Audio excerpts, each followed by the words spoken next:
Johnny Levine, I hope I've pronounced that right. Jonty. Jonty Levine. Jonty Levine. Jonty's a sci-fi and fantasy writer who lives and works in Nottingham, where he graduated in 2014 with a degree in owning money.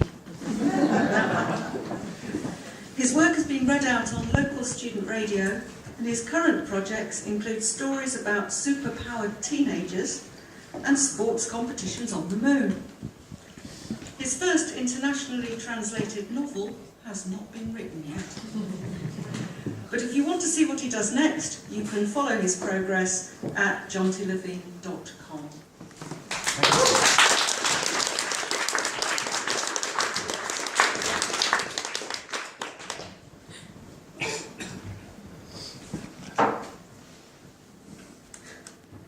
The map of Chad. I'm telling you, it works.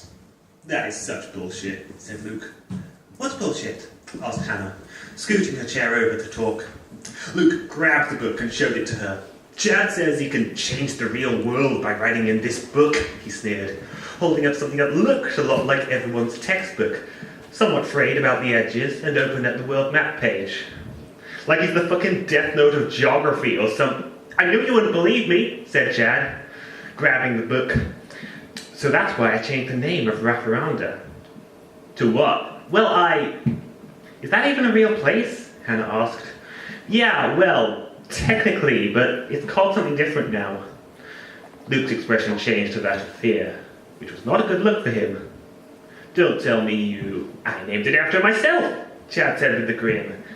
But Hannah was still skeptical. You mean the African country called Chad? But that's a real place. Exactly, said Chad.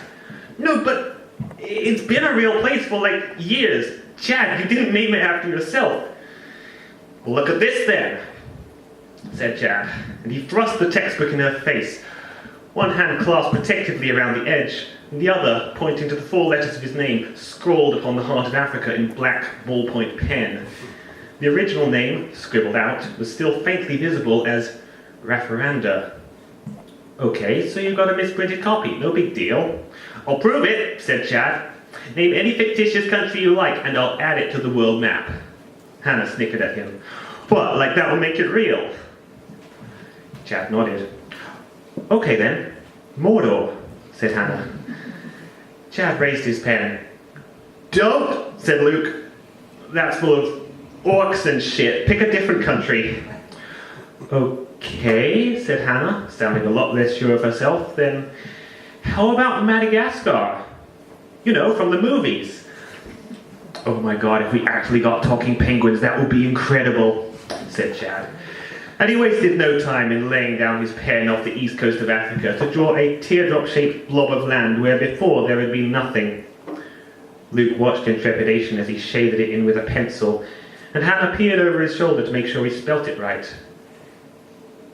Did it work? Said Luke after a lengthy pause. I don't know, look it up on your phone. Luke had only just begun to take the device out of his pocket when Hannah whispered, Shit, it's real! While staring at Google Maps.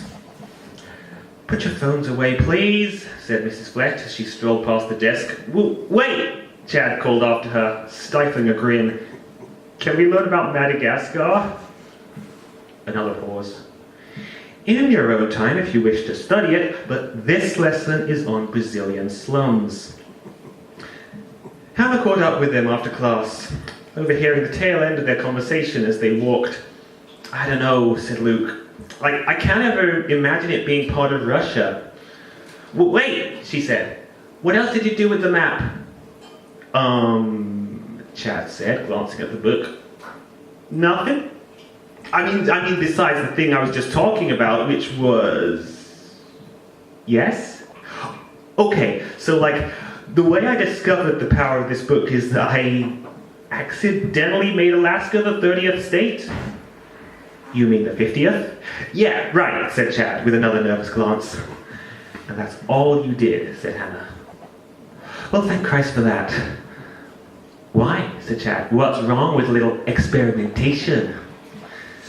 Hannah has a point, said Luke. We don't know what this book is capable of, and there could be orcs or God knows what else. I'm only saying, she cut in, that maybe we don't just create new countries at random. Methinks maybe we shouldn't be having this discussion in the corridor, said Chad. A few minutes later, he set the book down on an empty desk in the computer lab. Okay, let me add just one more country, said Luke. Hannah chose the last one, so that was only to prove that it worked, she interjected. And you can't just... Let me have this, said Luke. Hannah backed down, since Chad still had the map, and fearing what it might do to the world if they had to fight over it. So, what country will it be then, said Chad, as casually as a barista awaiting an order. Well, you know that place where Borat is from? He's nice, Chad quoted. But what's it called? According to Wikipedia, it was called Kazakhstan. Make that a real-life country, I beg of you, said Luke. But that's really fucking hilarious, said Luke. I think it is. Just don't put it next to Iraq or shit will go down. Yeah, we should probably be careful not to start any new wars, Hannah said hurriedly. How do you spell Kazakhstan? Said Chad. It's on your screen, said Luke. Oh, right. Chad began the border of the new country at a safe distance from any active war zone and carved out a sizable chunk of Russia with his pen, figuring that if any country goes down to lose land, it was Russia. That's not fair, said Hannah. Take some from China as well. They held their breath as moments later, Chad refreshed the webpage and it changed from a short description of a fictional land to a lengthy article on a republic with 1,000-year history. Holy shit, he whispered as he scrolled down further and further. The group burst into giggles. Even Hannah laughed a little in spite of herself. And then, oh my god, people lived there, said Luke. I mean, before, dude, relax. I'm pretty sure all the Russian and Chinese people got turned into Kazakhstanis. Chad was the only one who laughed this time. Shit, man, are we gonna get in trouble or what? Said Luke. I don't think so, said Chad. What I can see is this map also affects people's memories. So how can we remember? Asked Hannah. Well, I'm guessing is that, Chad said with a shrug, we're the only ones who witnessed the change. You mean, she began, that no one else remembers there being a world without Kazakhstan? As far as they know, it's always just been there. Right, said Luke. How do we know that? Oh, I have an idea, said Hannah. And she leaned over Chad's shoulder to type the words Kazakhstan conspiracy theory. The first page of search results had some rather bold claims about Kazakhstan being the center of an Illuminati hideout, but nothing attesting the country's complete lack of existence. Luke breathed himself a sigh of relief. Still, he said, I think we should be pretty fucking careful of how we use this thing. Agreed, said Hannah.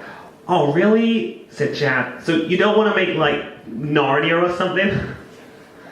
Tomorrow, maybe, said Luke. Just right now, this book is scaring me. They could both see now he was visibly shaking. I know it's powerful, said Hannah. But if we used it the right way, it could be a real force for good in the world. Sure, Luke replied. We'll do all that fantasy shit tomorrow, just as long as we don't fuck shit up. Exactly, said Hannah. I'm pretty sure that until we understand it better, that we should only make subtle changes, create new countries instead of deleting existing ones. And I only mean that... Chad's face was terrible at hiding his guilt. Oh my god, he's done something, said Hannah. What did you do? Said Luke. Well, I kind of did erase a country from existence. Which one? Asked Hannah. Oh, only the CSA. The what? Said Luke. Confederate States of America, said Chad. No big deal, but I kind of did win us the Civil War. Bullshit, said Luke. Total bullshit, said Hannah. Here, let me show you the map again,